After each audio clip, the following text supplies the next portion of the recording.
ভালো লাগে না আর কিছু।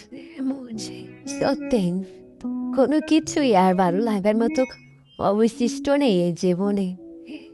চারপাশের পুরো পৃথিবীটা কেমন যেন একটা নির্মম খাঁচায় পরিণত হয়েছে। যার প্রতিটি কোণে শুধু তীব্র যন্ত্রণা দেয় আমাকে। বুক চিরে আসা এই কষ্টগুলো প্রতিটা সেকেন্ডে, প্রতিটা নিঃশ্বাসে খামতে ধরে। ভীষণ পীড়া দেয় ভেতরটাতে। আমি নিজে জানি না কেন আমি এমনভাবে দিনে দিনে গুড়িয়ে যাচ্ছি, কেন তাসের ঘরের মতো ভেঙে পড়ছি নিঃশব্দে। নিজের এই উপস্থিতি, এই নিঃশ্বাস চাওয়া, এই পুরো অস্তিত্বটাকে আজ পৃথিবীর সবচেয়ে ভারী এবং অপ্রয়োজনীয় একটা বোঝা মনে হচ্ছে। চারপাশে চেনা বাতাসটাও কেন যেন স্থগিত বন্ধ হয়ে আসতেছে। এক তীব্র অন্ধকারের চাদর যেন চারপাশ থেকে আমাকে গ্রাস করে নিচ্ছে। আর আমি প্রতিটা মুহূর্তে একটু একটু করে হারিয়ে ফেলছি আমার নিজেকে। সবচেয়ে ভয়াবহ একাকিত্ব হলো যখন নিজের মাঝেই নিজেকে আর খুঁজে পাওয়া যায় না, শুধু বয়ে থাকে একটা ক্লান্ত দেহ।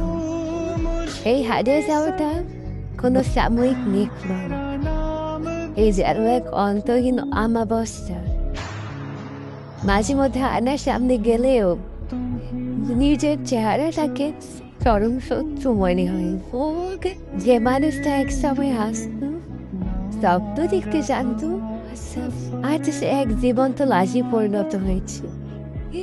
চারপাশে মানুষগুলো হাসছে, কথা বলছে, জীবন বয়ে চলছে তার আপন গতিতে। শুধু আমার ঘরের কাঁটাটা এক জায়গায় এসে থেমে গেছে। এই ভিড়ের মাঝেও আমি চরম একা অদ্ভুত শূন্যতার সাগরে ভাসছি, যেন পার পাওয়ার বা কোনো কেনারায় খুঁজে পাচ্ছি না। কেউ এসে হাতটা ধরবে কিংবা এই অবুঝ মনটাকে একটু বোঝার চেষ্টা করবে। সে আশাটুকু আজ মরে গেছে। কষ্টের এক নিজস্ব ভাষায় থাকে, যা কাউকে মুখে বোঝানো যায় না। চোখের করে জমা হয়ে যাওয়া জলটুকু এখন শুকিয়ে গেছে।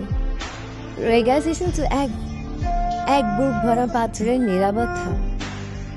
চারপাশে এই অন্ধকার যেন ফিস ফিস করে বলে, তোমার আর ফেরার কোনো জায়গা নেই। নিজের ভেতরের এই ভাঙাচোরা শব্দটা এতটাই তীব্র যে মাঝে মাঝে নিজের চিৎকারে নিজের কাঁধে এসে লাগে। অথচ বাইরে থেকে সবটা একদম শান্ত আর